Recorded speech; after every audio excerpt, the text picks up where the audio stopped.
What is going on, you quinoa quaffing quails? Welcome to this week's episode of Total Pod Mode. My name is James, also known as Mr. Bames, and I'm joined as always by the wondrous Will, also known as whodahfunk. What's up, people? Good to be here for another week. On this week's episode, we're going to do a little catch-up and some news as always, and then we're going to continue our foray into the wonderful world of Death Stranding. But before all that, so let's hit those socials. You can, as always, find the podcast on Spotify, Apple Podcasts, and pretty much anywhere else you get your podcasts by searching for Total Pod Mode. We also post regular video content of our playthrough stream highlights as well as the podcast on our YouTube channel, Total Pod Mode. You can also find us on Twitter by searching for @TotalPodMode, all one word. And whilst you're there, you can find me at Mr. Bames, and I'm also on Twitch under twitch.tv/MrBames_TPM. And you can find me at whodahfunk on Twitter, and I'm also on Twitch under twitch.tv/whodahfunk. With that said, time for some catch-up, baby. So, Will, hit me up. What have you been playing this week, man? Apart from Death Stranding, obviously. Well, James, it was actually my turn to have a bit of a flitty week this week. I kind of played a handful of games, mostly ones that I've talked about before, so I won't sort of go into too much detail about them. But I did re-enter the world of XCOM, and Nice. I've added a few new characters to my roster. I've since added Big Boss from Metal Gear Solid. Nice.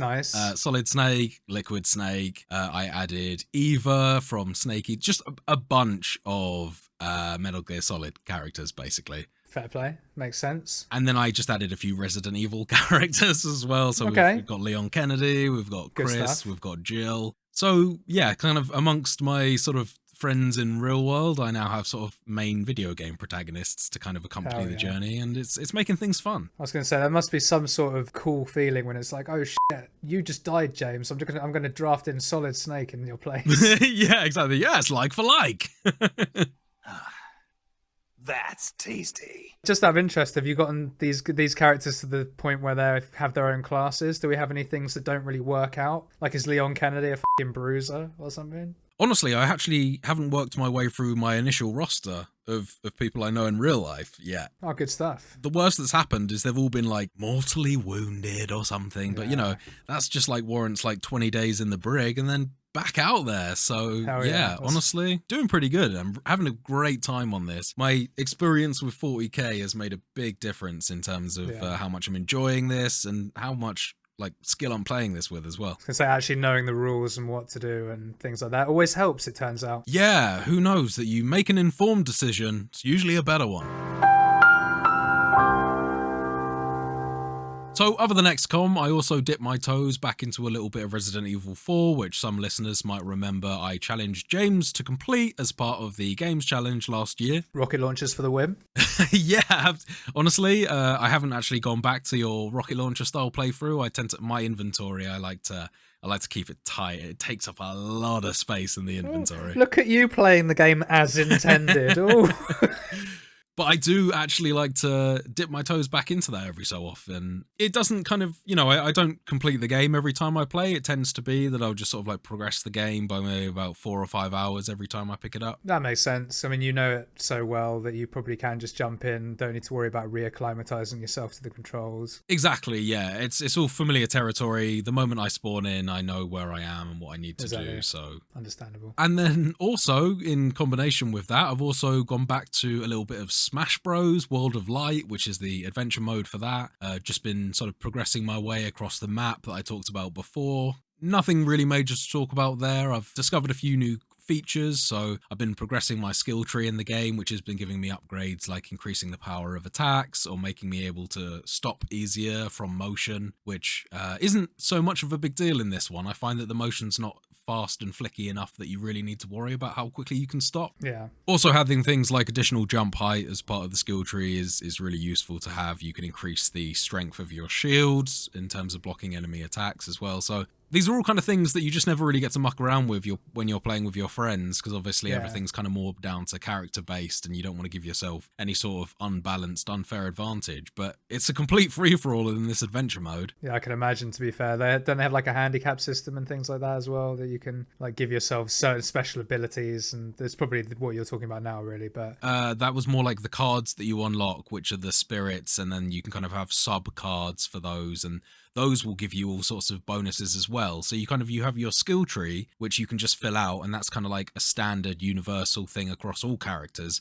Then you also have your spirits, which you can equip and customize each character with as well. Nice. Amongst the map, you can also find shops as well in the game, which allow you to sort of pick up various items. And that's actually, I think his name's Tweedle. He's actually a character from the Breath of the Wild Zelda series. So they're kind of, again, working in this sort of cross IP sort of thing that Smash Bros is so well known for. Which is good. It would take you out of the immersion a little bit if it didn't do something like that, I think. Yeah, absolutely. It works really well. The spirits that you're able to unlock throughout the game as you play through and defeat the other characters, you can send them down into a dungeon, and while they're there, they'll be mining for items and various sorts of bonuses that you can get. And you can just sort of play the game and carry on as you would normally. The only thing is you can't use them because they're obviously in the dungeon, so you can't use them in combat. But then if you come back after a certain amount of battles, they will hopefully have dug up a bunch of useful items for you to use. So think of it kind of like some of the systems that they have in Monster Hunter, where you like set a bunch of people off doing something, like the kind of the Argosy. Think about it exactly like that. So again, just other little features of the game that, you know, don't really add particularly much, but, you know, it's more depth in a adventure mode that poorly needs it. So yeah, no, happy with that. That's what we'd like to hear. I've also been, as normal, sticking a little bit of time into Vampire Survivors. I unlocked Excellent. a character just yesterday that actually, as you travel around, they kind of leave spikes in the ground. But then the moment that you let go of the button, whichever direction that you're facing in, the spikes will shoot out the ground in a line as well. So imagine if you just walk directly upwards, but then you suddenly turn to the left, you will have a line of spikes trailing behind you that then suddenly all shoot out to the left. So you can cover a massive area. It requires a bit more concentration and a bit more control of the characters than some of the other abilities do. But if you start to get that down, it's really, really fun way to play. Increasing the area of your attacks is really effective for that one because it just makes all of the spikes in the ground that fly out a lot bigger. So that's a really good bonus to have. And yeah, that's just kind of the whole beauty of this game, isn't it? Is pairing the kind of weapon bonuses alongside the weapons to get the most use out of the ones that you're using. Exactly, and just fill that screen with things that can kill enemies. The description of that game that I first read, like become the bullet hell, it's really becoming pretty apt now. So man, that's about it for me this week. I think I've kind of covered quite a bit of ground there in a very short space of time. Yeah, and you've also covered most genres, actually, I think. Right? yeah, we got some tactical, real-time strategy kind of games in there. We've got some third-person survival horrors. We've got some beat-em-up fighters, and we've got some arcade single-stick shooters. I mean, what else is there? About the only things you're missing is RPGs and Souls-like. And bro, I've got you covered. There we go. So, I carried on playing Hogwarts Legacy this week, and I'm pleased to say I managed to finish Hogwarts Legacy this week as well. Nice one, man. Little bit surprised that I finished it quite as quickly as I did, I'm not going to lie. Bear in mind that I played 15 to 20 hours, something like that, then started again. I still completed it exactly 2 weeks to the day after I got it. About 34 hours total, my file was. And I've got to say, it didn't disappoint me. But given the size of the world, given the sort of depth and sort of variety of missions I'd had to this point, I was a little surprised there wasn't another 5 or 10 hours. What you're saying is you want more filler content in the game. Give me the collectibles. No, because they've got that, and I deliberately didn't do that, so I couldn't be asked. So no, it's not that, but it's just more an observation. Like, I thought it was going to be a bit of a bigger game. Yeah, well, I mean, you're right. I mean, I was led to believe the scale of the game would be more so as well. Maybe some of that game time got taken up by making the environment feel alive as it did. That side of things definitely doesn't fail to disappoint. Not at all. No, the game itself doesn't disappoint at all, really. As I say, that it was not a disappointment that it was so short, more of an observation. But yeah, you know, I could spend another probably 3 to 5 hours tidying up all of the overworld puzzles that I didn't do and things like that. But because I've completed the game now, and most of them seem to just give you additional abilities or effects to abilities you currently have, not really worth it. I'll probably leave that if I ever decide to go back to it and do like a proper completionist playthrough. But no, I liked where the story went. The final boss fight was pretty cool. I did actually die to it once. So there you go. Was that your first death? I didn't die too many times. I died quite a lot for being stupid. Right, thinking you could take on more than you could without like thinking about it. But when you're actually tactical about it and think about what you're doing, it's quite easy to do stuff, particularly when you unlock some of the quote-unquote higher level spells. How does enemy leveling work in this game, if it exists at all? Do enemies have Scales levels? It scales to you, so there is as no... far as I can see anyway. I didn't ever see anyone where I was like, red skull over the top and That's- like, yeah, oh, don't go okay. there yet.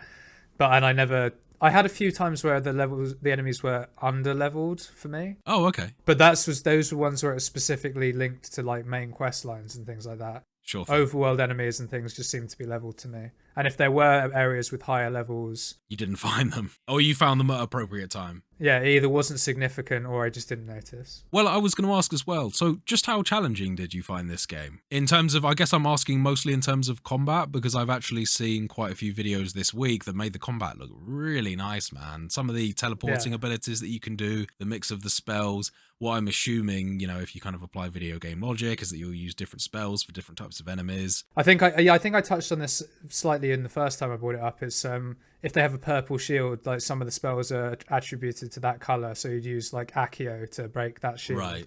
But when you're actually damaging the enemies themselves, it's free for all to sort of do what you want. There are cool effects that come into it, which make it quite tactical if you want. You can do some cool things. Like I don't want to get too into it because obviously it is a new game and people are gonna be pissed if I spoil things, but you can unlock various talents that if you go down the dark arts route and you use the curses and stuff, you can essentially use a curse ability to curse one enemy. You then attack that enemy and that spreads curse onto other nearby enemies. And then when you get Avada Kedavra, you can unlock a perk that means if you cast it on one person, all cursed enemies die. Right. So you can sort of build up curse on everyone and then cast Avada Kedavra and kill the whole room. Oh, jeez. Okay.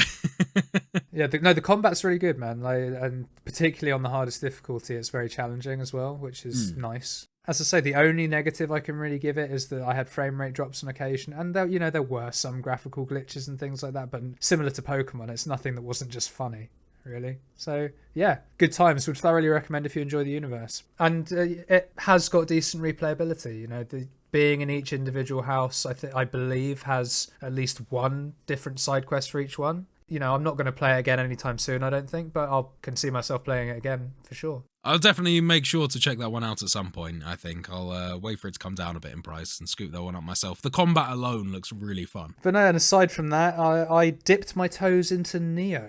Now, this wasn't as a result of us briefly mentioning it last week. Oh, I did wonder. Basically, I'm very much umming and ahhing about whether I want to pre-order Wolong Fallen Dynasty. I must admit, I'm coming very close to doing this myself.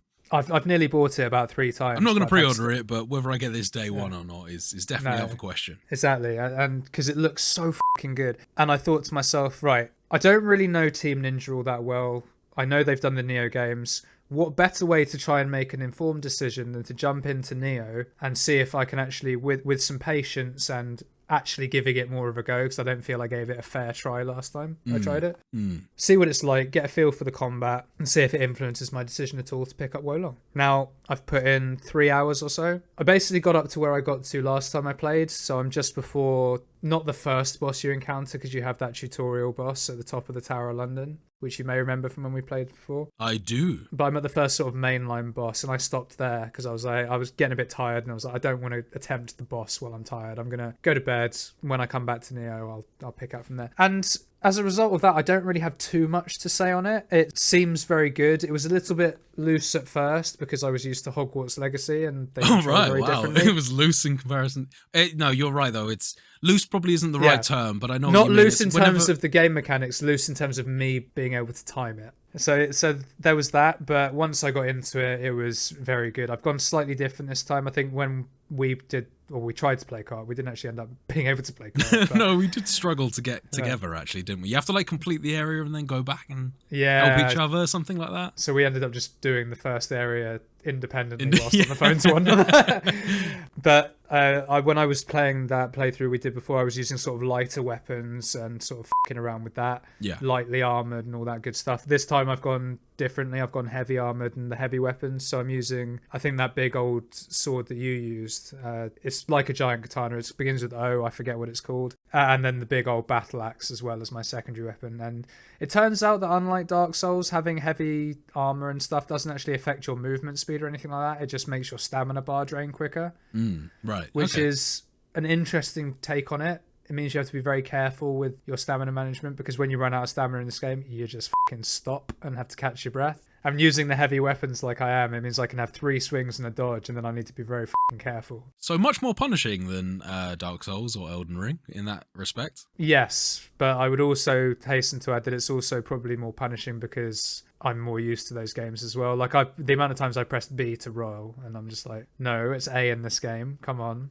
But yeah, that's really all I've got to say on that at the moment. I will endeavour to continue playing it, even though I do appreciate that I've just completed a game and then I've put another one on the fucking list, so the list never goes down. But hey, there we go. The life of being a gamer, eh? I might get behind you on this one, man. I mean, given the flitty week that I've had, Neo is sounding pretty good to me right now. Especially with your reasoning that this is all sort of in preparation and in advance for Wulong. So now that we're all caught up, buddy, I think it's time that we crack open a jar of the news.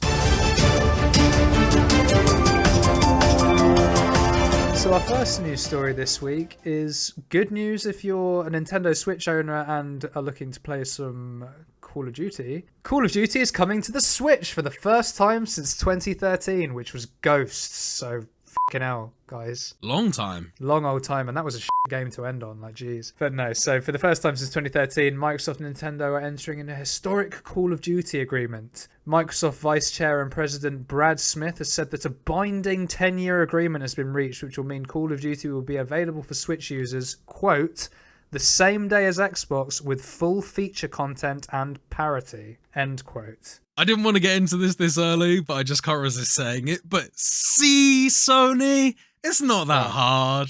It's not that hard. And this is why I bring this story up, because in the same statement, which was part of a wider press conference about this deal, and they've also signed a 10-year deal with Nvidia for cloud services as well. And I'm going to read the quote directly from this MSN article I've got here because it's just quite amusing to me.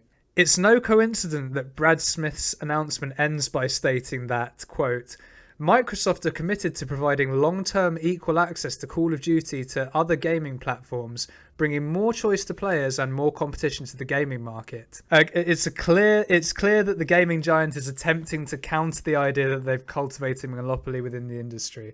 And what's also fun about this statement is that he actually, like, I read this in a different article, which I stupidly haven't got in front of me, but he said something along the lines of, you know, it's interesting that this is a big problem because Sony have a 70-30 market share. They sell a lot more consoles than us and blah, blah, blah. And, you know, whilst all true, what they've essentially done is they've painted Sony as the big evil, even though Microsoft have all this money too, right? But it's quite shrewd because they're getting everyone else on board. They've agreed the 10-year deals, and it is making Sony look like arseholes, frankly, which we've said all along, but it's just quite amusing now that it's really gone public, and actually calling them out publicly like this is very amusing to me. What do you think about it, man? Well, I think the thing that I'm kind of most interested about is the fact that they've said that this will have full feature and content parity for the Switch, because in the back of my head, I got to say, like, how the hell is Switch going to manage 100 plus, I think it's like 120, 140 players on a Warzone. And if it's content parity, then surely that means Warzone's coming to the Switch at some point. I mean, although it will directly affect the Switch, this isn't directly in reference to the Switch. This is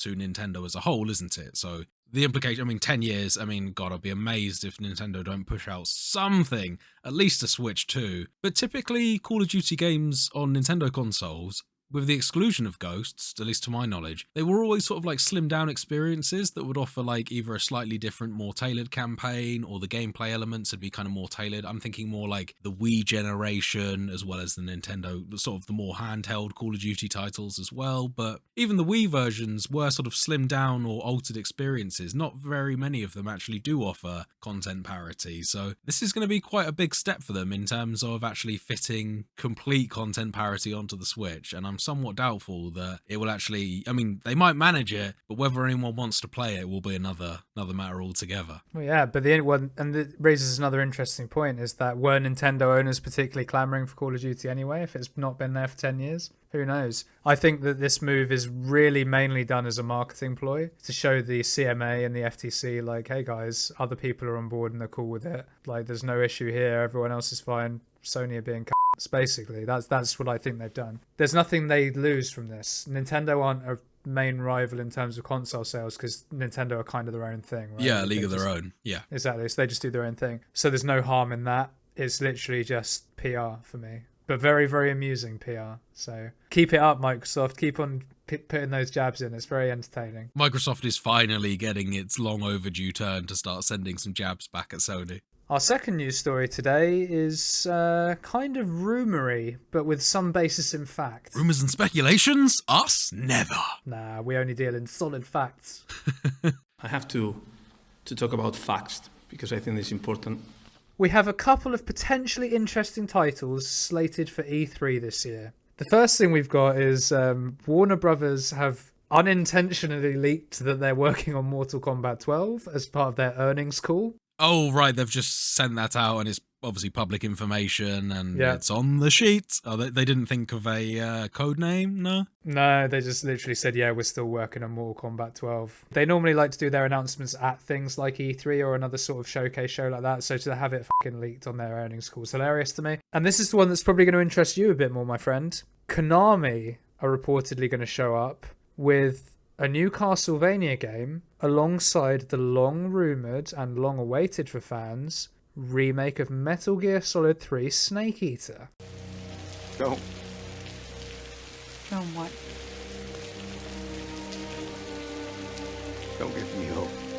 The last thing I'll say on this before I jump in for your opinion, because I know that you'll have strong opinions on that, is they've also said that this could be accompanied, emphasis on the could, this could be accompanied by some form of showing or update of at least some of the Silent Hills titles they're working on as well. Well, I got to say, right off the bat of this, I'd be interested to see, seeing as that this is, at this point, mostly rumours and speculation, I'd be interested to see whether that last sentence was shoved in there as a qualifier, because I think no shit, we're probably going to see at least some of the Silent Hill games that are also in development. They've been teasing that stuff for a long enough time now. If Konami's showing up, they'd be absolute fools not to show a little bit more of this, whether that be gameplay, whether that be a few more cutscenes and things like that, who knows. And don't put it beyond Konami to be fools. I mean, you know, they did release Metal Gear Survivors, so... Hey man, they needed to make all that money they sunk in the Fox engine. They needed to bust out at least another title. You can't just make an entire engine for a single game. At least not in this video game climate. Or half a game, because they didn't let him finish it. Anyway. And also, I think the news about Metal Gear Solid 3 is really interesting. I'd heard rumours about this earlier on in the year, but at this point it's kind of a meme. As co-fans of Bloodborne, we're kind of used to dealing with this sort of rumours all the time. I'm constantly hearing about rumours of Bloodborne coming to PC, and this is just kind of very much another one of those where I have a Twitter watch out for when does Metal Gear Solid 3 Snake Eater remake come? The answer is probably never. But never give up hope, James. You just never give up hope. Well, I'm here for it. It's the only Metal Gear game I've finished. That is true. I forgot about that. Yeah. So I'm here for it in the sense of I think it will be cool. But is it here for you, James? Who knows? Who knows? This kind of falls in the same category as the Resident Evil 4 remake for me. I really liked the game when I played it. I'm definitely going to check it out, but I'm not I'm not chomping at the bit to get it. Right. Fair enough. Mortal Kombat 12, though, I couldn't give any less of a shit about, honestly. I haven't really seen how they're pulling this one forward, and I didn't like the direction they started to take in Mortal Kombat 11. So, yeah, this is very much back burner. I'll play it if I get a chance, but we'll have to see. Maybe we'll get some new fatalities. Who knows? If there's one thing to look forward to on the release of any Mortal Kombat game, it's always the fatality compilation that will be incoming on YouTube within a day or two. Yeah, respect to whoever makes those. Yeah. We like those.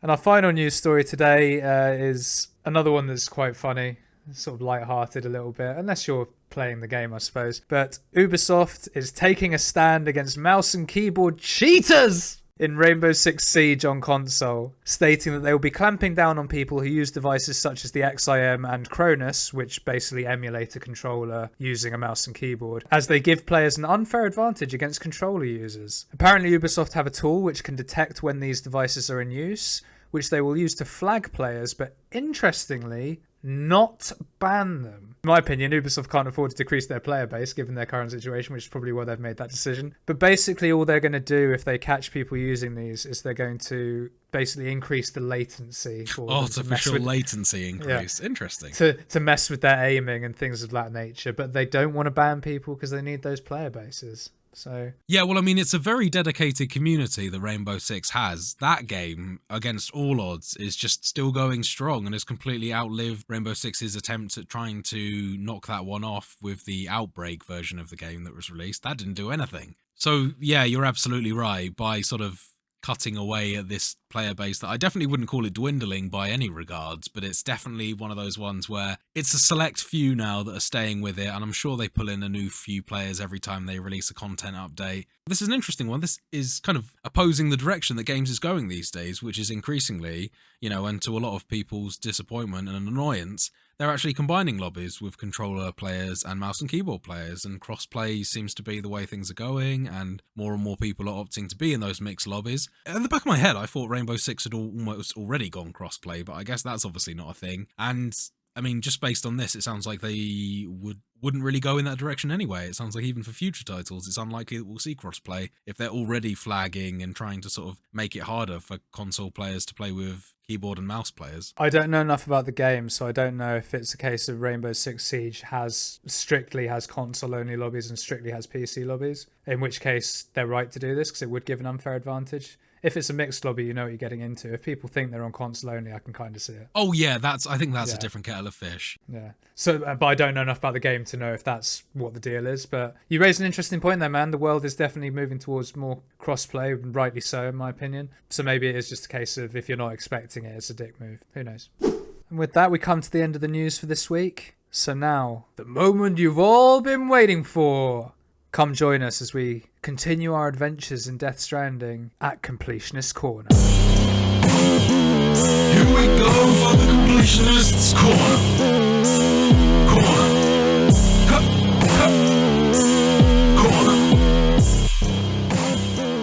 So welcome back to Completionist Corner. We're going to hand us over to the wondrous Will to pick up where we left off last week. Take it away, bud. So, on our second part of Death Stranding as part of Completionist Corner, we rejoin Sam as he rides the elevator up from his private room after taking a rest at Port Knot City. He plugs his bridge baby into his suit and sees another vision. This time, the mysterious man who appears in BB's flashbacks is standing in the same room as before and speaking to BB, who is, of course, still inside the pod. The man assures BB that when he is older, he will take him to lots of places, even to outer space. Particularly referencing the moon, I believe. Yes, yeah, he shows him a big picture of the moon and the Earth. Yeah. The vision then ends as Sam arrives at the top floor of the elevator next to the terminal. So, now it's time to head up the ramp out of the delivery bay and onwards to the boat owned by Fragile Express, and head west across the giant void-out-made ocean that's directly in the middle of North America. As Sam gets to the top of the ramp, he notices there's some pretty severe timefall landing outside. Timefall, for those who need reminding, is the deadly rainy weather condition that's caused by high atmospheric levels of chiralium. Chiralium, for those who also need reminding, is the substance that started to appear shortly after the Death Stranding took place. Does your head hurt yet? Sam also notices dead crabs littering the ground outside, which weren't there on entering the building. Keen-eyed people will probably notice that the crabs closely resemble the ones washed up in the beach that Sam sees in his dreams. Mm-hmm. Another quick recap. The beach in this universe is actually a sort of purgatory area where people's spirits end up before they die. Everyone in this universe has a separate beach of their own, unique to them. Sam is able to visit his beach in his dreams as he is a repatriate. A repatriate is someone who's able to return from death via the beach. If your head wasn't hurting before, how about now? How about now? Yeah. We should periodically check up on just how much people's heads are hurting. So, as Sam reaches the top of the ramp, suddenly BB wakes up and activates Sam's Odrodex sensor, which allows the BB, who is able to bridge the gap between life and death, to see and warn Sam of nearby ghostly BTs. Sam is suddenly grabbed from underneath by faceless dark figures, in other words BTs, who emerge from a thick black liquid as it swells from the ground and begins to swallow up the floor around it. Sam is dragged by the BTs along the ground far away from the entrance to Port Knot City. The BTs eventually slow down and relax their grip, sinking back into the floor. As Sam recovers, he sees the ominous gold-masked, caped stranger standing just away from him. Oh, this motherfucker, man. Yeah, exactly. This is the same person who also appears to have a BB pod connecting to his chest, who appeared from the sky just before Central Knot City was destroyed in the void-out explosion that took place at the start of the game last week. Doesn't he give you a little point as well? He's like, all right. He does. He likes to hush you and then point at you. If anyone remembers, this really reminds me strongly of Revolver Ocelot from the Snake Eater game. He does a lot of pointing and flicking as well. So this figure hasn't been seen since the beginning of the game. However, he did survive the blast, which was supposedly meant to have killed everyone else except for Sam and BB, so I think he's got some explaining to do. Certainly has. How the f*** did you get away from that, son? And where the f*** did you come from, too? You just appeared out of nowhere. He likes to do that. He does. The stranger brings his hands out to his sides and levitates off the ground by lifting a rock that he was standing on, and he introduces himself as Higgs. He's pretty grandiose. He describes himself as the particle of God that permeates all existence. Higgs boson particle. Yep. This is the leader of the Homo Demons, the terrorist separatist faction who are trying to stop Bridges from uniting everyone and reconnecting America. Higgs also notices Fragile, who was standing with her umbrella far away on the roof back to Port Knot. Higgs calls to her and taunts that she's the one who dragged Sam into all this. He then flicks his hand and Fragile's umbrella is knocked away, causing her to rapidly have to teleport away in a flash to avoid being hit by the timefall rain. Not a nice guy, this Higgs. As Sam turns back away from Fragile, Higgs is now suddenly standing right in front of his face and takes a good old sniff of Sam. He gets in your personal space, this fella, doesn't he, He Higgs? does. He's fond of the sniffing and the face licking. He's one of those guys. He then explains he knows that Bridget Strand, the last president of America, and also the mother of Sam and Amelie, is dead. How the hell does he know that? He also reveals that he's aware that Amelie has been chosen to succeed Bridget and take on her ultimate goals of leading Bridges in reuniting and reconnecting America following the Death Stranding. He also explains he's trying to find Amelie, although his plans seem much more nefarious than that. And I was also a little bit confused by this because, according to our understanding, Amelie's supposed to be captive by the Homo Demons, which was a point you raised last week, whether that, just how much sense that makes. An interesting point. It is an interesting point. During this conversation, Higgs is randomly teleporting around Sam in what appears to be the same way as Fragile does with her chiral Doom's powers. This sort of suggests that Higgs is also a Doom sufferer. However, Higgs is clearly at a much more advanced phase of Dooms, and therefore he's a higher level than Fragile or Sam. And as such, in addition to teleporting, he's also seemingly able to control timefall, as well as levitate and manip objects via telekinesis. Higgs explains that he has come to understand the truth of the Death Stranding. He refers to someone as the girl, probably meaning Amelie, claiming that she doesn't have Dooms, and in fact she's more into destruction and death on a worldwide scale. But what could he mean? Yeah. Higgs then thrusts his hands forward and they emanate a black smog around them. He says, "It's hard to make connections when you can't shake hands, but I've got a good connection to the other side," likely referring to the beach. Higgs goes on to claim he is connected to the living world, the beach, and Amelie, this time referring to her as an angel of death. He then stretches out his fingers and long black strands extend from his fingertips that fall down into the ground. As Higgs begins to pull on the rope-like strands, they drag across the inky floor, and in a huge splash, a dark mass is pulled from beneath the surface of the ground. Yeah, almost like on reins with his hand thingy strand things. He's like puppeteering them out of the ground, yeah.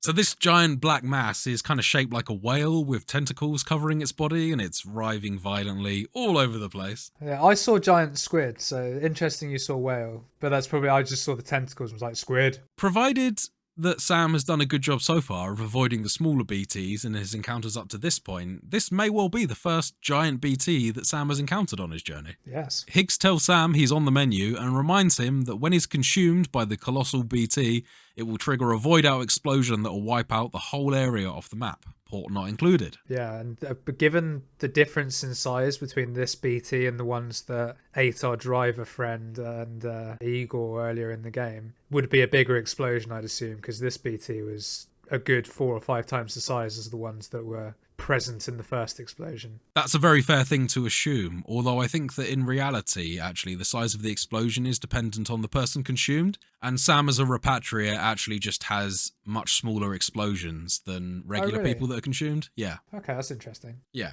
But an absolutely fair assumption, you would think that the bigger the BT, the bigger the boom. Yeah. In a typical Kojima-style fourth wall breaking line, Higgs asks Sam, "So how about it? Aren't you getting tired of the grind? Isn't this what you've been waiting for this whole time? A game over."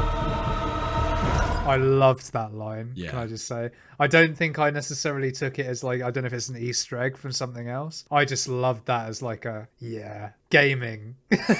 Higgs then holds his finger to his mouth and teleports away, leaving Sam in the open, surrounded by objects that appear to be from the past. Things like cars, buses, and old buildings floating and sinking into the tar-covered ground. The giant tentacle whale / squid, BT, is eyeing Sam up from across the way and slowly making its way towards him. Emphasis on the word slowly. shambly motherfucker. Yeah.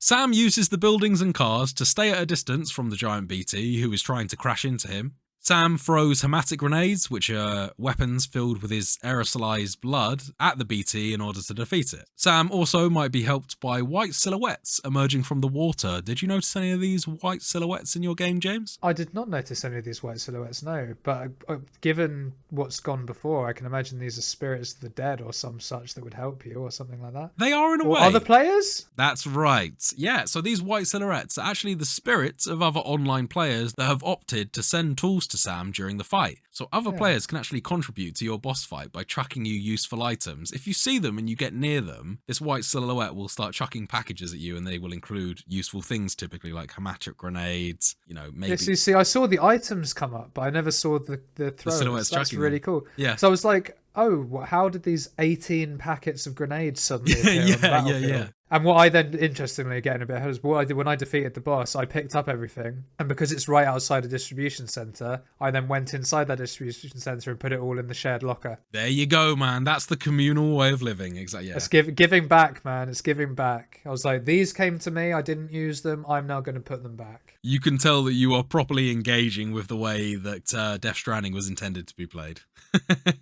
So, with enough hematic grenades, eventually Sam is able to damage the BT enough that it finally succumbs before slowly solidifying and turning into gold, and then shattering and blowing away into shining chiral crystal dust. Sam actually collects a goddamn wealth of chiral crystals from this spot, and then he heads back inside for shelter. Yeah, and a fucking rest, probably. Good old He nap. literally just walked out just to get on a boat, and then he just Squid Whaley Boy attacked him, It's just like, damn. At this point, Hartman the researcher calls you to say that you're the first person in human history to ever defeat a BT, and it probably wouldn't have been possible were Sam not a repatriate. He confirms that by using Sam's blood as a weapon, they were able to send BTs back to the beach. So, Sam, as a repatriate, and therefore unable to die, is able to travel to and from the beach with the help of Amelie. However, Sam's body is rejected by the beach and sent back each time he dies. And this is part of his repatriate ability, and this is also meant to explain how Sam's blood acts as a way of dispelling BTs back to the beach. Yeah, which does make sense in a very Kojima way. Yes, I was going to say, it loosely makes sense. Yeah. After a quick shower, to get all the chiral sludge off, Sam is now ready to jump on board the ship and head west. Just as Sam approaches the dock, Fragile appears in a flash behind him and is eating another tasty cryptobiote snack. She really loves those cryptobiotes. She talks to Sam about Higgs. Fragile explains that based on Higgs's powers, he's probably level 7 Dooms or higher. And I think they mentioned that last week Sam is a level 2 Dooms, so Fragile has to fall somewhere in between the sort of 3 to 6 range. Fragile reveals that she used to work with Higgs in the past, and Sam's obviously pretty alarmed to find out that Fragile had worked with terrorists before. She does go on to explain that Higgs hadn't become a terrorist yet back then, but she won't really reveal much more either. She's clearly quite cagey about her past. At this point, Sam begins to question her motives for helping, but Fragile refuses to really elaborate any further, saying that she just wishes things were different. She then points to the boat, which bears the mark of Fragile Express, and her and Sam begin to board. Ocean trip, baby! Boat trip! I'm on a boat, bitch. We drinking. And James, this is the beginning of Chapter 3 of Death Stranding, this one called Fragile. And I have to say, up to this point, it was a very, very great introduction into the story and stuff. And that final fight was it was such a nice way to be sent off to the mainland, for lack of a better phrase. That's not quite correct, but yeah, thought it was a really cool send off. So now on the boat, Sam stares out at the ocean from the deck. Fragile approaches and explains that they'll arrive at some point in the next day. And Sam just sort of fucks her off, doesn't he? Basically, yeah. Yeah. He's really... At this point, Sam is still kind of rejecting most social contacts, and Fragile seems very overly keen to engage with Sam, and he's just not having it. Yeah, I'm definitely getting sort of, and this is me being a gamer, right? I'm getting video game romance vibes. Yeah, I like how you have to separate bit. the category. It's not romance vibes, it's video game. It's a different bar of romance. Yeah. Video game, yeah. the one where they just kind of fall in love over the course of 2 days and decide to have kids. Yeah, exactly. She's bringing him out of his shell. Trying to. Slowly over the course of 3 hours. As Sam begins to unload his gear and sets down the bridge baby, the picture of Amelie, his mother, and him falls out of his suit and is carried away by the breeze. Fragile retrieves the photo and gives it back to him and refers to an earlier conversation they had, saying, "I've told you before, Sam, the past just won't let go." And I've told you before, Sam, you need fucking pockets, don't just put it in your chest. Get a goddamn zipper or something, a button press, anything, Just get a fanny pack, mate. Or bum bag for us UK people. Yeah. I'm amazed that given all the different storage options in that game, that Sam doesn't have some sort of bum bag to kind of increase his carry capacity. Soy out, Kojima. That's Death Stranding too, bro. Yeah, well, yeah. As they sit, Fragile looks like she has something on her mind. She asks Sam for a favour, something to do with the leader of Homo Demons, Higgs. However, as she looks over to Sam, he is now fast asleep and lightly snoring. Fucking legend. This guy falls asleep at the drop of a hat, doesn't he? He He really loves does, his yeah. naps. The scene fades to a vision from Sam's dream. Amelie is walking down the deck of the boat towards him. In the dream, the boat is surrounded by a thick mist, whereas when Sam was awake, the day was sunny and clear. Amelie calls to Sam, who is still holding the Polaroid in his hand in his dream. Sam wakes with a start and joins Amelie, who is now standing by the edge of the deck looking outwards. Amelie then points and signals away in the distance, where Sam can see another Amelie on a distant beach walking up to a small boy laying in the sand. Presumably that's a little Sam. Yeah, for all intents and purposes, this seems to be kind of like a memory of Sam's from within his dream. Amelie explains that before she met Sam as a child, she wasn't even aware of her own existence, and that living is essentially no different from being dead if you're all alone. Which is a very interesting reveal, given that I was under the impression she was his sister. So the fact that they'd met then, interesting. Amelie, who still appears in the memory as she does to adult Sam, sits down next to child Sam and tells him it's time to go home. Child Sam's reluctant and says he wants to stay on the beach, but then he sits up and takes a few steps forwards before beginning to cry. It's kind of interesting here, I don't know if you noticed, but child Sam, when he's crying then, he kind of drops to his knees in the same fashion that adult Sam does at the very beginning of the game, when he's sort of wiping tears away from his face and the BB disappears. Yeah, and the other thing I thought was interesting about this is I wasn't sure if it was tears of sadness or tears because he's allergic to chiralium at this point. Yeah, it's all quite confusing. Because it's on the beach and you know, I'm not ruling out Amelie being somehow made of chiralium or some shit. I don't know. So, you know, this game, man, this game. In the memory, Amelie hands child Sam a dream catcher, the same one that Sam still carries with him as an adult, and tells him it will keep the nightmares away. So it seems that child Sam has forgotten how to return from the beach, and Amelie offers to help him by taking him halfway. Child Sam takes Amelie's hand and they both walk away down the beach together. The camera then pulls back to adult Sam and Amelie now standing on the beach, watching their past selves walk away into the distance. Very much like the Ghost of Christmas Past. Yeah, absolutely. Amelie reminds Sam that they used to meet and play on the beach quite often in the past. Sam tells Amelie that he wasn't able to make the trip on his own, and Amelie was actually the one who brought him to the beach each time. Amelie explains to Sam that, as long as a person has a physical body to return to in the physical world, it's not possible for people to come and go from the beach as they please. Amelie tells Sam she'll never be able to return east with him until he reconnects America, or in her own words, makes everyone whole again. Sam's dream suddenly ends as he is awoken by the horn of the ship, signalling its arrival at Lake Knot City, on the western side of the giant void-out-made lake in the middle of North America. At this point, it's worth noting that a lot of the inhabitants refer to the lake crater as Ground Zero, obviously referring to the fact that central North America was the site of the initial void-out explosions brought on by the Death Stranding. Sam steps off the boat, says his goodbyes for now to Fragile, and carries a few packages that are left on the side over to the delivery terminal in Lake Knot City. After delivering the packages to a guy called William Lake, Sam connects the first link in the central region of America to the chiral network, and Lake Knot joins the United Cities of America, or the UCA. Amelie appears to Sam via the terminal and tells Sam things will be a lot harder for him in the central region. The area used to house three main cities, which were Lake Knot, Middle Knot, and South Knot, who were previously all on board with joining the UCA. However, separatist terrorists blew up Middle Knot using nuclear weapons from the time before the Death Stranding.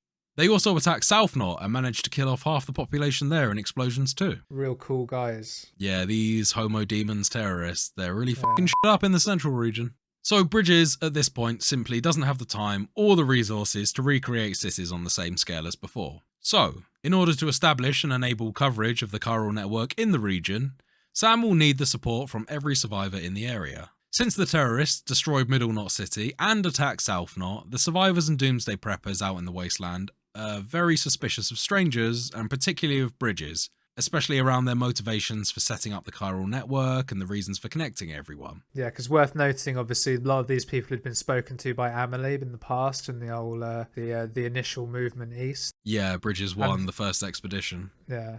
So a lot of them had already sort of said no and weren't really up for the idea. Already had that distrust. Many people in this area have been living by themselves for years, and they don't really see any need or hope of ever living back in a connected world. Sam will need to prove to the locals that he's working with Fragile Express to slowly earn their trust so that they agree to join the chiral network and boost the network signal. Yeah, as well as share ideas and potentially some other cool stuff with the rest of the network. New tech. Sam goes for a rest in his private room and wakes up to a vision of Amelie on the beach again. It's another flashback from the past. Child Sam runs up and embraces Amelie. Child Sam gives Amelie a necklace called a kipu and tells her it means knot in other languages. Amelie tells Child Sam that she'll treasure it and she'll tie another knot in the kipu whenever he comes to visit her. Amelie also tells Child Sam that the kipu must be very special to him if he was able to bring it with him to the beach, and he says that he made it for her. Sam then wakes up in his private room, and Fragile was in the room watching him sleep. She likes to do this, it's very odd, creepy. Fragile gives Sam a wristband, which acts as a token of alliance to Fragile Express, and it's made from Fragile's blood and chiral crystals in the same fashion that Sam's rope is made from. Sam can use this to begin to earn the trust of the survivors living out in the wasteland. Because nothing says trust me like having someone else's bodily fluids on your person. Around your wrist. Fragile explains that Fragile Express was the only courier service out in the central region previously, and they were held in really high regard by the people living out there. That is, before she claims that Higgs betrayed her and f***ed it all up. Now, Fragile's reputation, including the reputation of her courier company, isn't what it once was. Although not everyone in the area believes the rumours, there are some that believe that Fragile is also a terrorist because of her history with Higgs and the Homo Demons. Fragile also goes on to explain that she's able to use her connection to the beach to teleport. She can use it to jump across time and space, however, she can't summon BTs like Higgs can. This also means that she's able to, like Higgs, travel to the beach, if she wants. However, she's only able to access the beach and use it in the way she knows and understands. As I mentioned briefly before, everyone has their own unique beach, it's not just one giant shared space for everyone, and Fragile kind of refers to this as a multiverse system, just to kind of further explain it. Yeah, explain, as opposed to muddying the waters Yeah, more. even further. So, after a very extravagant demonstration of her teleport abilities, tears begin to stream down Fragile's face, and she also has a kind of a black, bloody nosebleed. This is all in reaction to her close proximity and use of chiral energy, which sufferers of dooms react to in this kind of semi-allergic manner. Sam has a similar reaction when closely encountering BTs. Or when cupiding people. Yes, that's right. Again, it's like a sudden surge of chiral energy. Yeah. Fragile tells Sam that her space jumps take a lot out of her, and the process also drains some of her blood each time. Fragile seems to replenish this blood supply by eating cryptobiotes, which explains why she always seems to have some handy. See, it all was explained eventually. Fragile tells Sam that he is only able to bring certain personal effects with him when she helps him fast travel. This includes things like his cufflinks, the bridge baby, his Ludens figurine, his dream catcher, the photo he has of himself, Amelie, and Bridget, as well as his Cupid. But not packages, because that would break the game. Absolutely, yeah. And again, they've got a justification for this as well. So the reason for this follows the same logic where Amelie told Child Sam that in order for him to bring his Kipu gift to her on the beach, it must have meant a lot to him. So this is any sort of items that have a strong personal emotional connection. As they mentioned that chiral energy is closely related to emotions, that does then enable it to be traveling through the chiral network.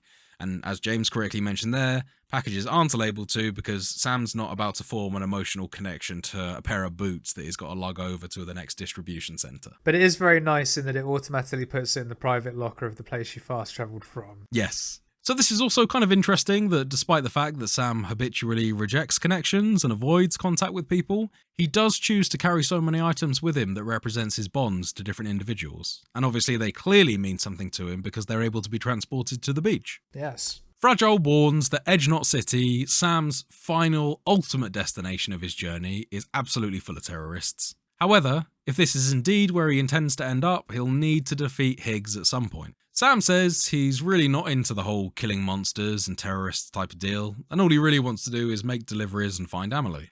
Fragile offers to help Sam by helping him to teleport to areas, any area, in fact, that is connected to the chiral network, using her chiral dooms powers. In return, All Fragile asks is that Sam consider her request for revenge and to defeat Higgs. Fragile then picks up her umbrella and leaves it in a corner of Sam's private room, explaining that it will keep the two of them connected. This umbrella can be used in the game to summon Fragile, so Sam can use her abilities to fast travel along the chiral network. Which is useful in a very specific scenarios, but isn't massively useful for the game at large. When you want to go back to the starting area potentially and pick up the stuff that you haven't done or do whatever, it's great that you can just jump straight back there. That's the main reason to use it, is to go from literally point Z to point A or point A to point Z. Like, it's one of those ones. As Sam leaves his room and travels up the elevator, he sees another vision of our mystery man from the past. We've seen a lot of this guy at this point in the game, and we're still really not any closer to figuring out what's his purpose, other than the fact that he clearly, is in BB's past, probably BB's dad, it seems. And obviously, again, you assume that the woman lying in the bed is BB's still mother. The main objective in the central region is to get enough local people on side to agree to join the chiral network so that they can boost the chiral network signal all the way back down to cover the whole central region, including the remaining survivors in South Knot City. The first 3 survivors Sam encounters are the engineer, the elder, and the craftsman. Sam meets up with the 3 survivors, who in turn provides him with new technology to fabricate and use. Yeah, the elder's a little bit of a difficult one though. He's not fully committed at first. He's like, I'm not sure about you.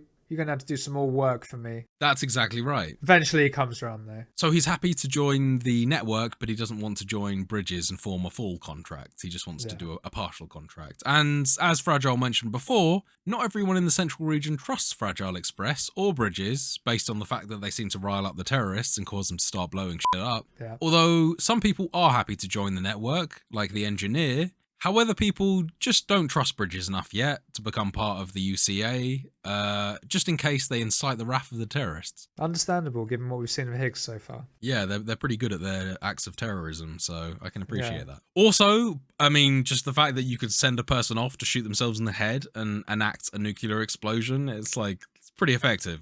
Terrorism, at that point, you're playing on easy mode. The deck is stacked. Yeah.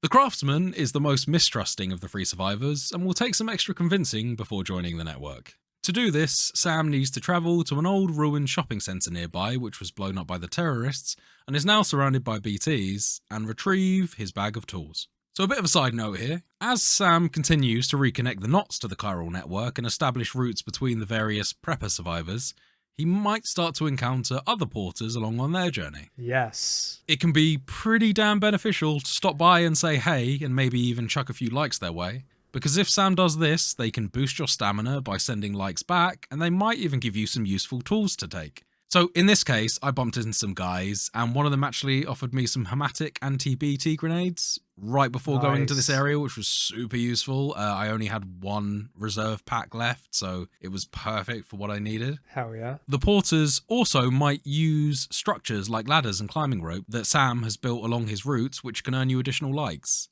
Have you seen that pop up? Like a porter gave you 1 additional I like. have, and I didn't know what the fuck it was. I was like, what? We kind of loads of people call porter, right? There's got to be something. Yeah. So I knew it was in the game, but I didn't know what it was. And then, like, way later, I saw like 2 figures just walking up a hill that I was heading towards. Yeah. And I was like, those kind of look like mules. I'm going to go try and see what's up. You pull out the assault rifle. No, I did. I was like, I went up to them, but then I saw they weren't being aggressive or anything. So I was like, what's going on? And then they turned to me and like waved and held out a blood pack and a grenade. And I was like, what? So I didn't take anything, but I was like, I gave them a like and whatever, and they liked me back. I was like, oh shit. Yeah. It's the porters. Okay, I now know who they are. Yeah, it's cool. Really cool. After sneaking into the shopping centre and managing to avoid the BTs using the hematic grenades wherever possible, or just sneaking in like I did, Sam retrieves the toolbox from the craftsman's old shelter and manages to make it back in one piece. The craftsman almost can't believe his eyes when he sees Sam holding the toolbox on his return. He thought he'd given Sam an impossible mission to deter him from any further attempts at getting him to try and join Bridges. The craftsman comes to the conclusion that safety in numbers is actually better protection from the terrorists, especially if Sam's on the side of the good guys. So the craftsman then agrees to join the network, although he still has reservations about joining the UCA for now. A lot of these people that have reservations about joining the UCA but join the network, as you sort of progress and increase your connection level with them, build a better relationship, they often eventually come around to join the UCA as well. Whilst helping out the Elder and the Engineer on his travels, Sam also gets a few goodies from them. Most notably, he receives a power skeleton from the Engineer, which allows Sam to move faster while carrying much more weight. It kind of acts like an exoskeleton to increase Sam's leg and back strength. Sam also receives a bowler gun, complete with schematics from the Engineer for retrieving his tools. A bowler gun, for those who aren't aware, is a weapon that has two weighted objects connected by a string. When fired, the weights combined with the rope cause it to wrap round whatever it makes contact with. It's a really great weapon for dealing with those troublesome mules that keep on trying to steal Sam's packages. Yeah, and I've got to say that these two items that we've just received here are, so far in my opinion, two of the most important items in the game. A game changer. Literally, that exoskeleton is a game changer. Yes. Instantly go from 120 kilo capacity to 250. Yeah, Instantly. yeah. And the game gives you a gun for the first time as well. It's a bowler gun, but it is a gun. Yeah, but this gun saved my ass like Absolutely, multiple times. Yeah. If you don't miss, it's technically a one-hit, not kill, but a one-hit incapacitate, provided you follow well with a swift kick to the head. I was about to say, depending on where you shoot them, you get different things. If you shoot them in the ankle, sometimes they stay standing and can escape. Yeah, that's right. It's so cool. Hit them in the chest and they sort of fall over and they're all right. If you hit them in the neck, though, they seem to like pass out. Yes, that's right. Yeah, you can sort of strangle them. Yes, yeah, there's a lot of variation Really, there. really cool. So much depth. So Mama, who is working for Bridges to support Sam's cause, also phones in to say that if they were to swap out the usual bowler string for rope threaded with Sam's blood, it might even be effective against BTs. However, for now, this is primarily for living human targets.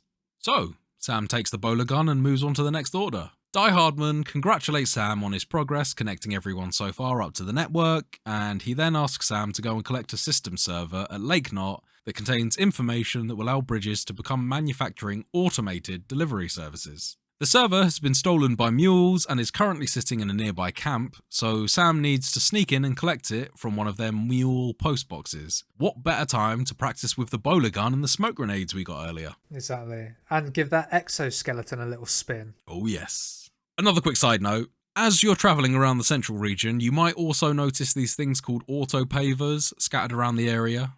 These are capable of 3D printing roads if they're provided with enough resources. These do take a significant amount of resources, I must add. Sam can use the materials he finds, as well as taking some from nearby knot cities and prepper homes to help build these roads. Committing resources to the cause will earn Sam likes, and actually finishing a road by completing the resource requirements will reward Sam with a huge amount of likes, as well as providing a piece of road that will make covering the wasteland a lot easier. Which I can vouch for does. There are a lot of these auto-pavers around, and with enough patience and resources, Sam can build enough roads to link up the cities and less remote prepper locations, and this makes delivering packages a real breeze. The whole time you travel on this network with vehicles, they don't drain their battery either, so you can just essentially drive from most of the locations in the game without any trouble at all. Yeah, and it actually also works on your exoskeleton as well. Your exoskeleton doesn't drain battery while you're running on it either. So good. And what was great about the roads that I saw, it elevates you as well, so you actually go over mule camps.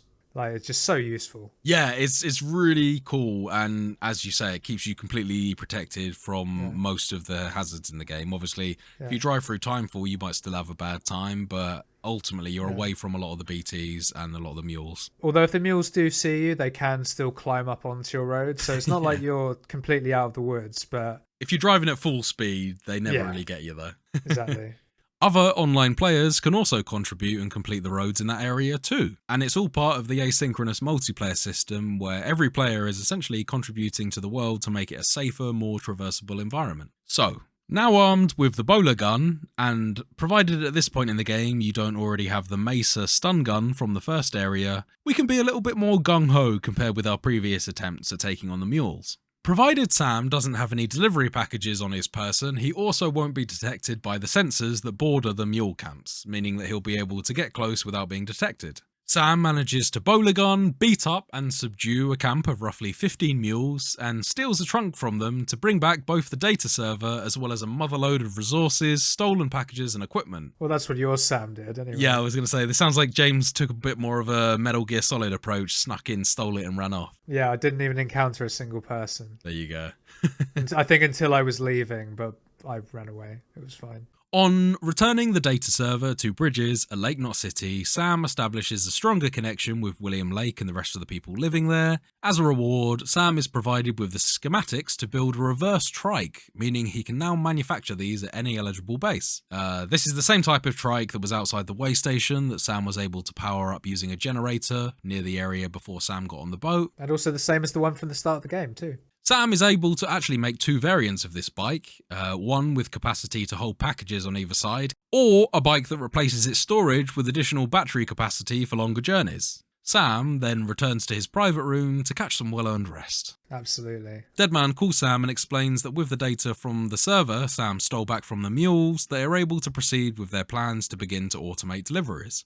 Die Hardman asks Sam to bring a prototype to the distribution centre of Lake Knot for testing. Sam checks in with Die Hardman to let him know about the rumours he's been hearing from the preppers about Fragile's past and her involvement with the terrorists blowing up Middle Knot City. Die Hardman, however, still seems pretty convinced she's trustworthy, based on how much she seems to hate Higgs, the enemy of my enemy is my friend, so to speak. Yeah. Speaking of the devil, Fragile calls to congratulate Sam on his work getting the preppers to join the network, and Sam's still curious, and he asks Fragile about her history with Higgs. Fragile says that if he wants to hear more, she wants to tell him in person, so Sam should meet her at the distribution centre, seeing as he's headed there anyway. So, a little fun side note here. Sam has nightmares in this game. The one I encountered first was actually in this moment. And this is actually one where Sam goes to soothe his BB as he normally does and taps on the glass. Oh yeah, I've had this one. BB responds by tapping back on the glass, and then Sam sort of reciprocates as he starts to have like a mock boxing tapping game against the glass with BB inside. Sam has to stop suddenly though as he notices that BB gets a bit carried away and starts banging its head harder and harder against the glass, and Sam just is looking on in fear at this point for BB's well-being. And BB suddenly bursts through the glass towards Sam, and then the nightmare suddenly ends as Sam wakes up in his bed. Creepy and very weird, Yeah. but also cool that this game has nightmares in it. I like it, and it tripped me the hell out the first time it happened. Yeah, and I wasn't sure if it would have still happened had I like gone straight to leave the room or something like that. I think they kind of trigger randomly depending on which point you are in the game, but there is a random element to them. Yeah, because I've had a second one now as well. Oh yeah, what one was that? It's like where you just like hovering around the leave room bit and then everything disappears except for the option to leave the room. Oh yeah. And then as you approach it, the door opens and then it's underwater outside. Yeah. And Oh, a whale that's a cool ends one. with a whale just swims towards you like that. Yeah, that's a cool one. Another side note, there's also a pizza delivery mission available for Sam that he can pick up from Lake Knot City. The delivery is for a man called Peter Engler, who has a sick sister and wants to order her some food, and they live somewhere northwest of Lake Knot. For these deliveries, Sam will need to keep the package flat and not submerge it in any water to avoid ruining the pizza. Pizza time. On arriving at the destination, Sam drops off the pizza, but he doesn't see anyone at the terminal. He does receive an email later from Peter apologising that he was away at the time and his sister was sleeping. Whilst you're here, you can also find another little companion cube nearby to Peter's shelter, which you can return to Lake Knot for another Half-Life related bonus item. This time it's a valve that Sam can wear on the back of his head.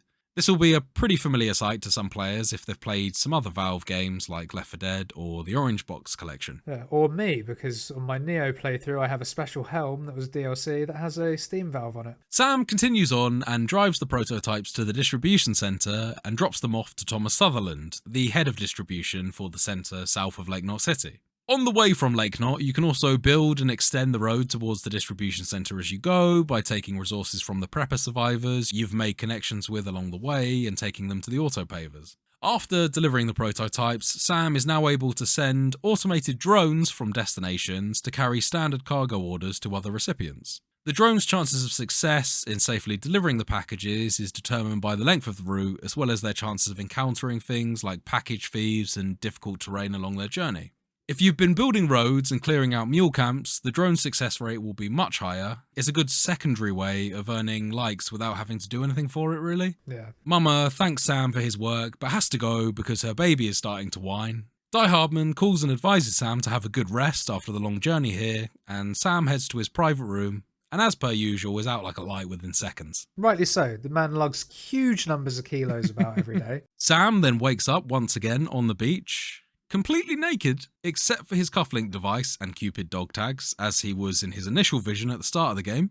He looks down at his hands and they appear old and withered as if they were rained on by timefall, and then Sam suddenly wakes with a start and hears running water. He looks over to see Fragile, who is taking a shower in his private room. Sam wanders over, and through the frosted glass, he can see her entire body below the neck is wrinkled and aged by timefall exposure. As Fragile steps out from the shower, now instantly fully clothed, Sam confronts her about the rumours he's been hearing about her from the locals. So, Fragile explains her father, who also wanted to rebuild America, established Fragile Express as a means of beginning to do so. Fragile met Higgs when he had a monopoly on courier services further on into the West. She explains business was really good at first, but after a year, when Homo Demons fanatics started stirring up trouble, they hijacked Fragile Express's delivery system and used security passes to start sneaking weapons and bombs into cities. Fragile later discovered Higgs was behind all of this, but before she found out about Higgs's betrayal, he gave Fragile an old-school nuke and told her to carry it to one of the Knot cities. However,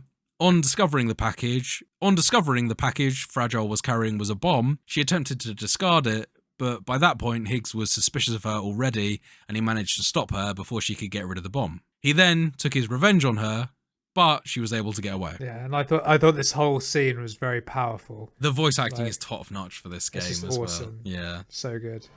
I don't give a damn about bridges, putting America back together. But I'm not about to let Higgs and some terrorists take my father's legacy and shit all over it.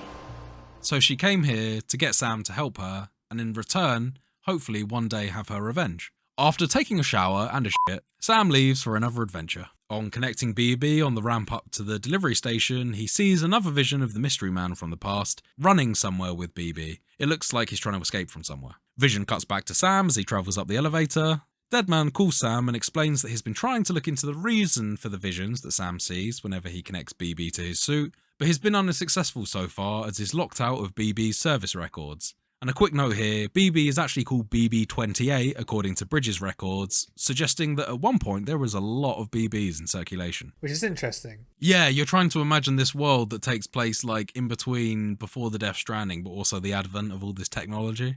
Die Hardman phones in to say that they were able to restore the archives of Middle Knot, the city that was blown up by Fragile, and the records seem to corroborate her story, just in case Sam needed any more convincing that she's on their side. Mama also phones in to say the test was a success and the automated delivery drone arrived at its destination. There's now 2 drones that Sam can send off for various standard deliveries.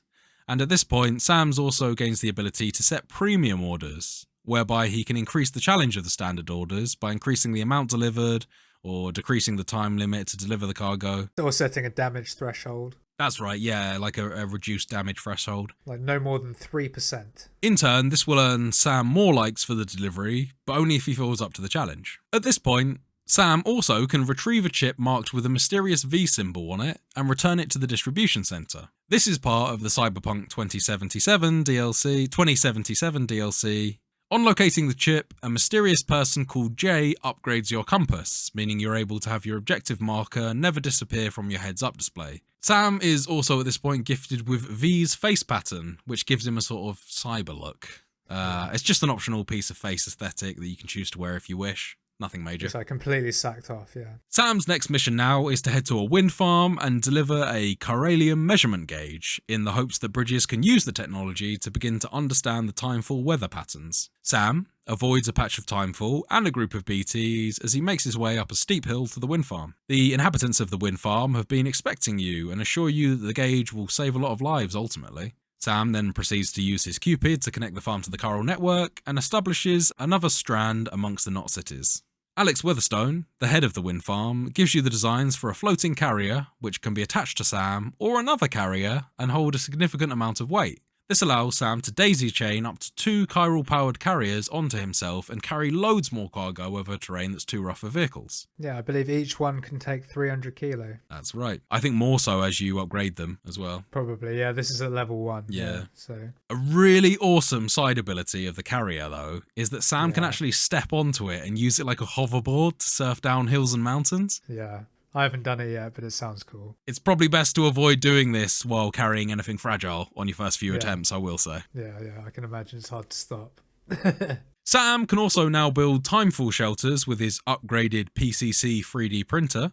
These shelters allow Sam to escape the timefall, and if possible, based on weather patterns, you can also rest until the timefall's over. Yeah, and doesn't it also restore the health of all your packages as well? That's exactly right. They also carry the benefit of producing a mist that will automatically repair the protected packages that Sam carries his cargo in. Really handy. Super handy, yeah. As if that wasn't enough, Sam also gains the ability to make safe houses with his PCC. This means that provided there's enough room, Sam can actually set up an underground private room pretty much anywhere in the wasteland, provided the ground's level and there's enough space. Yeah, and I haven't made one of these myself, but thank you to all the other players in Who've my been contributing server or to your whatever safe houses. that have allowed me to rest in their safe houses. Rest assured, I gave you some good likes. That's all part of it, isn't it? Yeah, you use Yeah. their thing, you send them some likes. And if you can spam it as well, Yeah. which I learned late, you can spam it and give people like hundreds of likes if you're quick enough. And the more you increase one of your certain skill branches in the game, you Yeah. can give more likes at once and stuff like that. And Yeah, the exactly, yeah. length, the period for which you can give likes increases and stuff. Yeah. The wind farm now allows Sam to see local timefall weather patterns using his cufflinks, making it much easier to identify routes that avoid heavy timefall and BTs. Sam can even see a little forecast up to 30 minutes into the future, so he can also tell if it's worth waiting in a timefall shelter, or if the rain isn't going to stop, he might as well just slog through it. Just amazing. Just so much depth to the systems in this game. It's not just got ambient weather, but like that affects gameplay to the point where you actually play around the weather sort of thing. That's a whole nother thing. Sam's next stop is the Timefall farm, where he needs to bring some more bags of wheat, and on his way he can also tick off another order by building a safe house using his upgraded PCC just down the way from the wind farm. Sam arrives at the Timefall farm to drop off the wheat and can even steal a truck from some nearby mules to help make the trip a bit easier. Sam then moves on to connect the Timefall farm to the chiral network, and he gains an ability to negate the mule's cargo scanners so that he can sneak in and out of their areas even when he's carrying deliverable cargo. Hella useful. This is. So useful. This is one of the best abilities in the game. Stops the mules from being onto you straight away regardless of what you're carrying. But you do have to time it well. Exactly. You You need need just to spam it. You have to time it well. You There's do. a relatively generous window, but you have to know when to time it. You do, yeah. And that's, you send a resonating pulse out with your Odrodex scanner, and that nullifies the signal. Yeah, and you know you've done it because you get a little text appearing saying, mule signal has been nullified. There's a very specific audio cue that you get as well. Because all of the mules, sounds like someone's just like using a fucking leaf blower to hit a pan pipe. It's the only way I can describe what it sounds like. The Timefall farm, as its name implies, is using Timefall to accelerate the growth of their crops to provide people with food. And I thought this was actually like a really cool use of Timefall, rather than it just being a source of nothing but danger and something to be avoided. People are actually kind of using Timefall for beneficial purposes as well. Yeah, and they're also experimenting on what they can do to make it more efficient, less harmful, all that good stuff. So it's really cool. That's right. It's time for Sam to now head back to the distribution centre so he can pick up 2 more deliveries. One for someone known as the film director, the other known as the junk dealer. We first deliver the machine parts to the junk dealer, who is extremely distrusting of others due to the terrorist attacks causing the death of his girlfriend. The junk dealer firmly believes the lies being spread about Fragile and blames Bridges for stirring the terrorists up. He's got no inclination whatsoever to join Bridges or the UCA, so Sam has to find a way to bridge the gap and get the junk dealer on side. Die Hardman calls in to explain there's no death certificate matching the junk dealer girlfriend's description. Fragile thinks that she might have actually found her alive based on some old delivery information. So now Sam is tasked with finding the girl to help convince the junk dealer to join the UCA, or at the very least the chiral network. While Sam is waiting for the information to come in, an order is received from the junk dealer to go retrieve some old parts from a nearby area filled with yet more BTs. Sam sneaks past a large group of BTs into some ruins and retrieves the cargo. Now, at this point, James, have you noticed any differentiation between the BTs that you've encountered other than the giant ones? Not particularly, but I haven't really encountered all that many BTs. Okay. I'm quite good at avoiding them. You might be interested to know that BTs actually come in all shapes and sizes. I can believe it because they're meant to be spirits of various different people, right? So Absolutely. BTs come in all shapes and sizes. You might find some BTs that are sort of regular silhouettes. You might find some BTs that are obese. You might find baby BTs. You can even find giant silhouette BTs that just look like regular people, but they're sort of 4 or 5 times the scale of a regular BT. And you can even find sort of red BTs as well that sort of shimmer red and gold. So there is actually quite a bit of enemy variation in this game. It's just one of those, if you happen to bump into them type of situations. The only reason why I bring this up now is because I found a red shimmering BT in the wreckage of this place. It took like 10 hematic grenades to finally bring down. But when I did bring it down, it dropped just a little bit less chiral crystals than one of those giant behemoth BTs actually drops as well. So there's a lot of chiral crystals in those red ones or in the giant BTs. We then return the old parts to the junk dealer, and word is clearly spreading about Sam because the junk dealer correctly guesses that, based on his delivery performance so far, Sam is indeed the legendary Great Deliverer.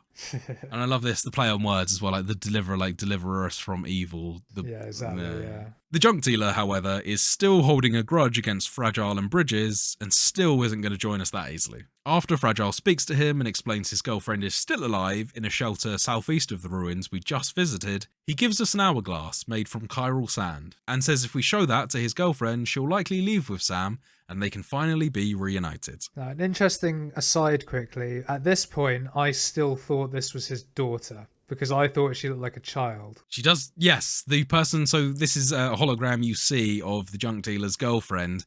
She sort of appears in a room. He's clearly got an old recording of her that he uses. He keeps of her as a memory sort of thing. And that plays before you speak to him each time. Yeah, and I thought that from both of the things I got, I thought that was his daughter. You moron! The junk dealer also gives us a speed skeleton to help with the journey. And the speed skeleton is a variation of the robotic legs we had previously. They provide a lot more speed than the power skeleton. However, there is a expense at some of the weight carrying capacity. Yeah, so for that reason, I didn't equip them. I was happy with the pace I was going at. Me too on my first run. I stuck with the power ones. So off Sam goes to find the missing girlfriend.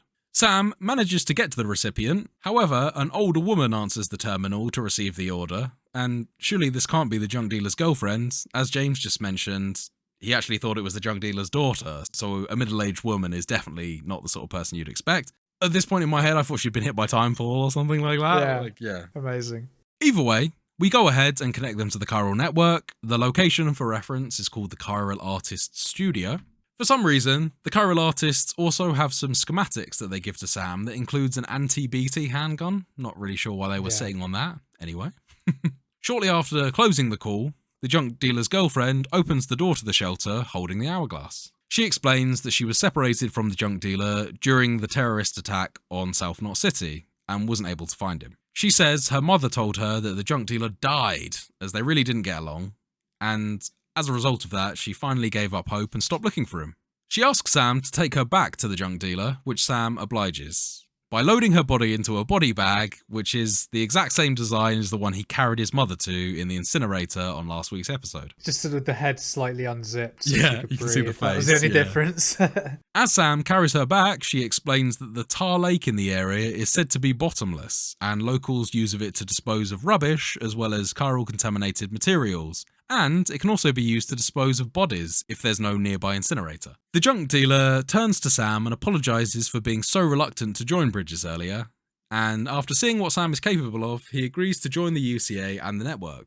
He also gives Sam stun grenade schematics, which is another weapon we can add to our arsenal to help fight against those pesky package thieves. Die Hardman phones in to ask Sam to return to Lake Knot and take a load of food, medicines and supplies all the way to South Knot City. So this will be the longest journey that Sam has taken on so far in the central region. And this is where I used the very nice road that someone else had built in my world. Indeed useful, those roads. They really start to come into their own around this point in the game. Yeah, it made my life so much easier for this trip. Mama also phones in to say there's been a sudden increase in chiral density outside her headquarters and Sam should go check it out when he next gets the chance, as she currently isn't able to leave her shelter due to her baby still fussing. Sam also stops by the film director on the way back, where we deliver a tablet and some other supplies. The film director's happy to see us, as are a lot of the people around the central region. Although, like some others in the area, he doesn't want to fully commit to joining the UCA. He also gives us a new pair of sunglasses made especially for Sam. After dropping some packages off at the distribution centre between South Knot and Lake Knot, Sam gets gifted the ability to make a chiral bridge, a smaller but easier to build version of the large bridge we had before. The catch is that the bridge won't function during timefall, so you got to be mindful of that. And it also allows you to actually prevent anyone using it who doesn't have bridge IDs. So unlike the larger bridges, you can actually use this to bridge a gap and then the mules can't follow you across it. That's quite neat. It kind of shoots a laser bridge out. It's very useful. Sam then arrives back at Lake Knot to pick up the food and medicine supplies for South Knot after stopping to have a quick rest. Die Hardman phones in to say that Fragile has told him she's unable to teleport currently as her connection to the beach is interrupted. I wonder if that's got anything to do with a sudden chiral surge outside Mama's headquarters. Certainly makes you think. If Sam wants to know more about Fragile's predicament, he can meet her at the distribution centre south of Lake Knot. Chiral activity also seems to be spiking across the board now, so it's not just Mama that's experiencing this large increase in chiral density. As Sam is collecting his packages to go to South Knot, there's an issue with the processing system, and a shifty character approaches Sam in the loading bay and explains that due to an error with the tags, a piece of cargo was missing from the order, so he gives it to Sam by hand and tells him it's addressed to Fragile, and to take it with him to South Knot City on his way. Does this situation sound a little bit familiar? Yeah, and also it's like delivered in a very, very I am obviously the bad guy way. It's extremely suspicious the way that this guy's acting. Careful. The contents are fragile. Okay. Sam is absolutely right to be suspicious of this guy, as the package he was just handed contains a small thermonuclear bomb, and it actually tells you this like at the moment that you load it onto yourself as well, which is a bit weird. Now might be a pretty good time to check in with Fragile at the distribution centre, as it sounds like she's got some experience in dealing with a situation very similar to this one. Time to head there. Sam heads to his private room where he mulls over what's going on, obviously falls asleep, and, during a dream, makes the connection that it was likely Higgs, the leader of the terrorists, who hands him the package. He's not very quick on the uptake, Sam. He's a lot of things, but quick on the uptake isn't one. Particularly in this situation, because as I say, it was very obvious. As Sam awakes with this sudden realization, Fragile is standing by, watching him sleep as normal. Sam tells Fragile the story, and she runs off to go collect the package. When she opens it, they discover it is indeed a bomb, with just less than 24 minutes before it explodes. So, remember that tar lake that the girlfriend of the junk dealer told us about? She mentioned we could put dead bodies in there to avoid triggering a void-out explosion. It's time to test if the lake can also swallow up a nuclear explosion. Sam heads back to the tar lake and throws the package in, which slowly sinks before finally exploding, and the tar is actually thick enough that you can see the explosion underneath the surface, but it does manage to swallow the blast. The chiral interruption must have ended, as Fragile suddenly teleports next to Sam and breathes a sigh of relief that the bomb has been sorted. And it is a relief. It is a goddamn relief. Because you can just walk into the town and it explodes. Yeah, you can. You can straight out just follow the mission, yeah. Fragile begins to tell Sam exactly what happened to her following meeting Higgs. She explains that by the time she knew the package that she was given to deliver was actually a bomb, she was almost at the gates of South Knot. She tried to follow a delivery van to escape, but at this point Higgs was already suspicious of her and managed to capture her before she escaped. As punishment, Higgs strips her down to her underwear and uses his chiral powers to make it rain with timefall. He then gives her the package holding the bomb inside and tells her if she's going to attempt to save the city, she'll need to carry it with her to the tar lake. However, to do this, she will need to make the agonizing run through timefall, which will cause her complete suffering and could even be fatal. Higgs begins to remove his mask and tells Fragile he dislikes his own appearance, and as a result, he likes to wear the mask. He also mentions to Fragile that he's recently met someone who completes him, and he doesn't feel the need to wear a mask in front of them. He then puts a part of his mask over Fragile's face and tells her to start running. Fragile begins to run, the timefall landing on her and rapidly aging her skin in excruciating pain. Fragile is able to save South Knot, but it comes at a costly price to herself. One that she seems to regret, it must be said. Yes, it does, yeah. After hearing her story in full, Sam tells Fragile that she is a hero and she did the right thing in that situation. Although, as James just said, Fragile certainly doesn't feel like the hero because she actually regrets her decision. Fragile again asks Sam to find and defeat Higgs, and also to leave him alive if possible, so that she can get to the bottom of why he fucked her over in the first place. Fragile catches the crypto bio and passes it to Sam, who actually this time takes it and eats one. I think this is kind of meant to be a bit of a symbol that he's kind of growing more fond of. I was about to say, is it Fragile. a sign he's warming to her? Yeah. That relationship blossoming? So, not forgetting about South Knot, it's now up to Sam to deliver the actual cargo contents there. Sam arrives at South Knot City and delivers the packages to a guy called Owen Southwick. Sam, as always, connects the Cupid, and South Knot City now joins the UCA chiral network. Sam is actually, at this point, also gifted with the schematics for handguns, explosive grenades, and an assault rifle, all of which he can now fabricate at any distribution centre or safe house. This is really interesting. It's like, the game's like no weapons, and then it's like pistol, assault rifle, hand grenade. Everything, straight away. These are the first lethal weapons given to you in the game, and they also notably should be used pretty sparingly and carefully, considering killing someone in this game triggers a giant explosion if Sam doesn't dispose of the body. Yeah. So at this point, the game gives you the tools to just break your game. You're like, you could just kill every mule in the area. I'd never actually thought of that, but I haven't used any lethal stuff. Well, yeah. But you shouldn't. Good job, Ian. Good job, yeah, because I didn't even clock. Even before this point, you can actually, like, run over a mule and kill them. And Die Hard was like, okay, Sam, just drop everything, take this motherfucker to an incinerator. And that's what happens every time you kill a mule in this game. They're like, okay, drop everything, take him to the incinerator now. Amelie then contacts Sam and tells him at this point he's actually halfway to connect everyone back up again. And she has something else important to tell you, but is cut off due to a drop connection suddenly. Die Hardman tells you he'll look into it, and Mama also phones to say another chiral spike is taking place, this time directly outside South Knot, the place where Sam is currently. Die Hardman tells Sam that he should go and investigate, and at that point, I'd like to finish the story, James, for another episode of Completionists Corner. Leaving it on another cliffhanger, you Dun, dun, dun, dirty dun, dun, dun. tease, you. So with that cliffhanger ending to this week's episode of Completionist Corner, we've come to the end of the podcast. If you made it this far, thank you very much. We really appreciate you. Thanks everyone for listening. If you've enjoyed what you've listened to, you can, as always, find the podcast on Spotify, Apple Podcasts, and pretty much anywhere else you get your podcasts from by searching for Total Pod Mode. We also post regular video content of our playthroughs, stream highlights, as well as the podcast on our YouTube channel, Total Pod Mode. You can also find us on Twitter by searching for @TotalPodMode, all one word. And whilst you're there, you can find me at Mr. Bames, and I'm also on Twitch under twitch.tv/MrBames_TPM. And you can find me at whodahfunk on Twitter, and I'm also on Twitch under twitch.tv/whodahfunk. And with that, take care everyone. We'll see you next week. Bye